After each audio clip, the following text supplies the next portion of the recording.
এবার বাংলাদেশ এগ্রিকালচার ইউনিভার্সিটিতে চান্স পাইছি। আমার অরবিটে যাত্রা একাডেমিক থেকে অ্যাডমিশন পর্যন্ত।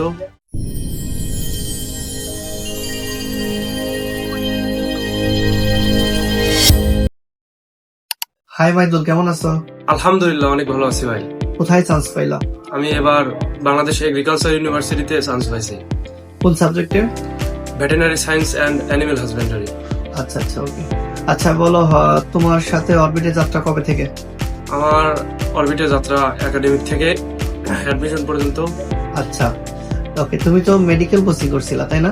প্রথমে মেডিকেল কোচিং করছিলাম। তোমার তো অল্পের জন্য চান্স হয় নাই। অল্পের জন্য চান্স হয়নি। তুমি তো তোমার লাইফ উত্থান পতন সবই দেখছো। জি ভাই। এখন তুমি একটু জুনিয়রদের উদ্দেশ্যে একটু বলো যে কি করলে সহজে চান্স পাওয়া যায়। আসলে চান্স পাওয়ার বিষয়টা হচ্ছে ভাই, শুরু থেকেই অ্যাডমিশন সম্পর্কে ধারণা রাখতে হবে।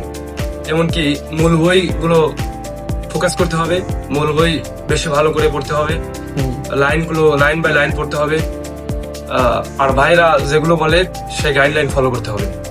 আচ্ছা, তোমার এক্সামে মার্কস গুলো কেমন পাইতা? আমার এক্সামে আমি মোটামুটি ভালো মার্কস ছিল, 50 আপ পাইতাম সব ম্যাক্সিমাম এক্সামে।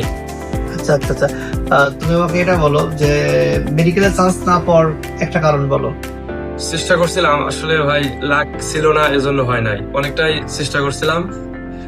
একটু আমার সমস্যা ছিল জিকেটা একটু আগে থেকেই পড়া উচিত, মেডিকেলে কোচিং করার আগে থেকেই পড়া উচিত। কত মার্কসের জন্য মেডিকেল চান্স মিস ছিল? এবার আমার 2 মার্কসের জন্য মেডিকেলে চান্স মিস হয়েছে। যাক যাক যাক, এখন তো ভালো জায়গায় আছো। বাংলাদেশের এগ্রিকালচার বাংলাদেশের মধ্যে তো অনেক ভালো, আর তোমার সাবজেক্টটা মোটামুটি অনেক ভালো। এখন জুনিয়রদের উদ্দেশ্যে কিছু বলবা? অবশ্যই জুনিয়রদের উদ্দেশ্যে কিছু বলার আছে। বলো। জুনিয়রদের বলবো, তোমরা শুরু থেকে যাত্রাটা তোমাদের বইয়ের উপর ফোকাস রাখতে হবে, মূল বইয়ের উপর ফোকাস, এবং বড় ভাইরা যেগুলো বলে মনোযোগ দিয়ে শুনতে হবে এবং ওই পথে এগোতে হবে। আচ্ছা আচ্ছা, ওকে। তোমার সামনের যাত্রাকে আমি আরো সুন্দর হোক, মসৃণ হোক। তুমি যেন ভালো কিছু করো, যত বাংলাদেশ এগ্রিকালচার করতেছো, দেখবা অনেক বড় ভাই বিশেষ ক্যাডার হচ্ছে। তোমার সামনের ভবিষ্যৎ যেন এরকম হয়, দোয়া করি। তুমি আসছো, ভালো করছো, আর আমাদের সামনে প্রোগ্রাম আছে, উপস্থিত থাকো। Thank you so much, take care, আল্লাহ হাফিজ। আল্লাহ হাফিজ।